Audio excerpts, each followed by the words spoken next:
This lesson covers wave interference and the beginning of standing waves.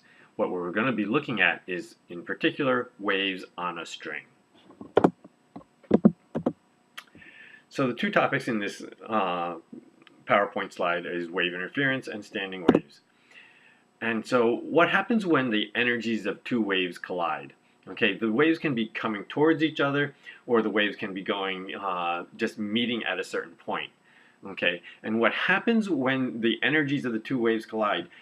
The string can't be in two places. So what happens is the amplitudes of the energies add together, and the adding of these amplitudes is what we call superposition. So before we go into a little more detail, I'm going to go over several definitions. First off, interference is when two or more waves collide at a specific point. It may be multiple points, but really what we're looking at is one point at a time.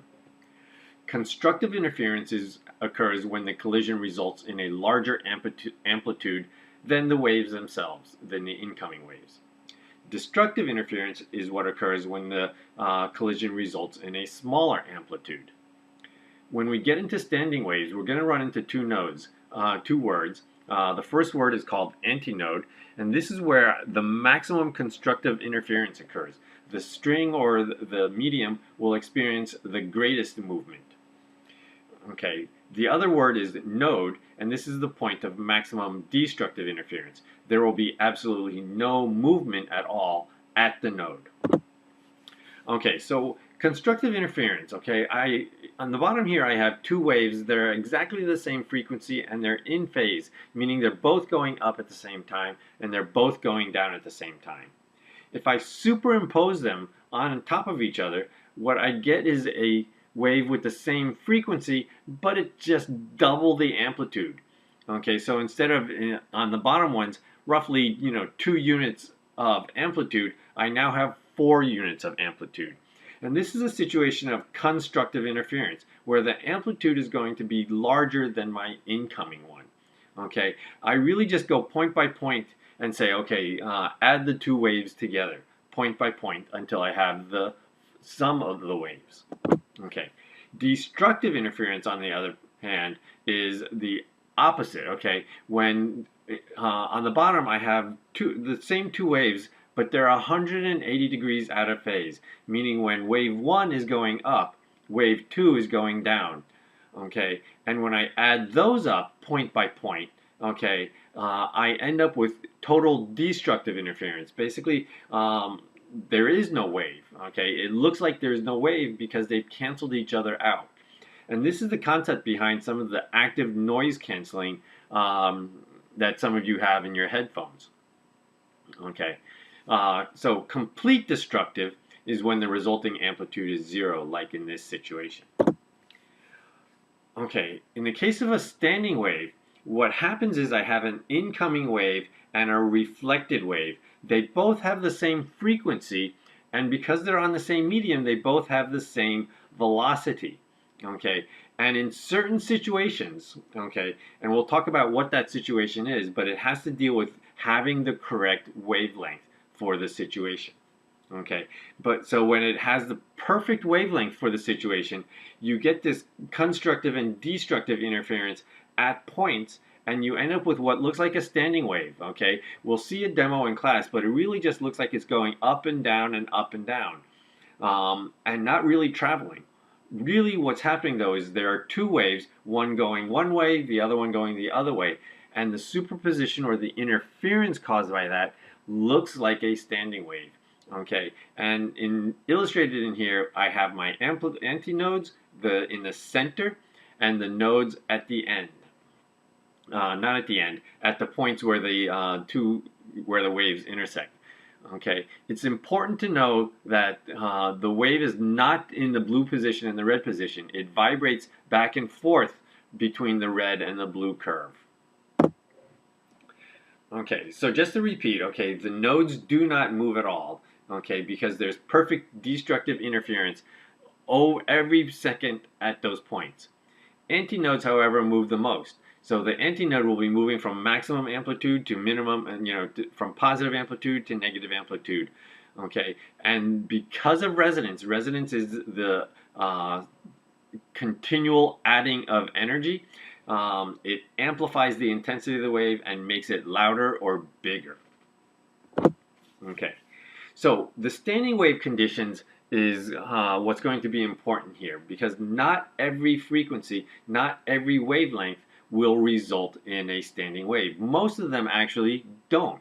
Okay, and what's important is that the wavelength of the exciting wave, whatever is exciting this string, the wavelength of that, okay, must match the length of the setup, where the length of the setup is basically how long is my string. Okay, because using the wave equation, V equals F lambda, the speed is controlled by the medium. Okay, it's the same medium, I'm not doing anything to it, so it's constant the whole time. The length is controlled by the setup, and frequency is also controlled by the setup. Frequency is that excitation source. Whether it's in the demo that we'll do, it's a little motor that goes up and down. Okay, and so when half the wavelength, okay, integer multiples of half the wavelength, so 1/2, 2/2, 3/2, 4/2, okay, when those integer multiples equals the length of your setup, L, you can get a standing wave. It must equal that L. Okay, otherwise the standing wave really doesn't occur. So why half a wavelength? Okay, because each loop in that diagram, okay, each loop, or sometimes I call them eyes, okay, each loop corresponds to half a wavelength. Okay, because only half of the wavelength is represented here. Okay, the other half continues somewhere else. So if I was to look at this picture, whoops.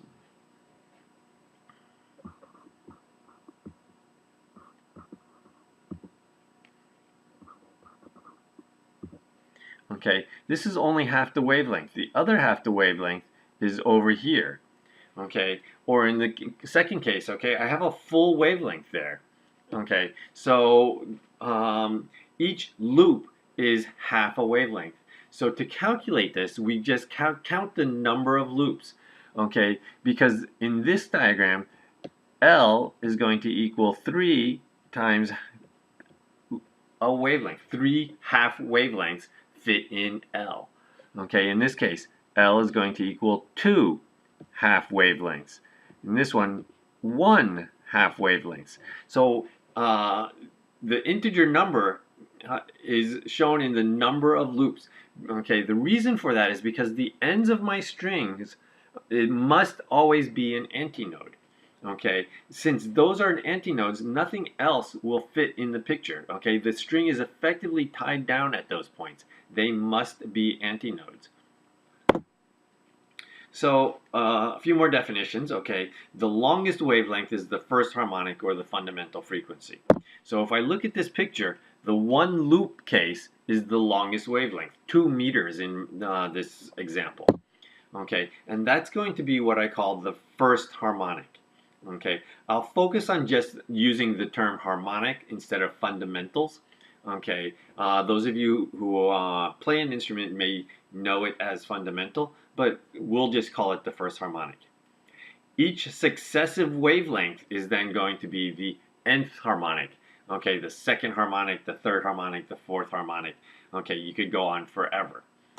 The formula that's going to be used here, okay, for a string, the wavelength is going to correspond to this formula that says that the wavelength of the nth harmonic is going to equal 2 times the length divided by that harmonic n. Okay, so the first harmonic is just going to correspond to twice the length of my string. From a frequencies perspective, it's almost easier, because the nth harmonic, the frequency of the nth harmonic, is just going to be n times the frequency of the first harmonic. Okay? Thank you.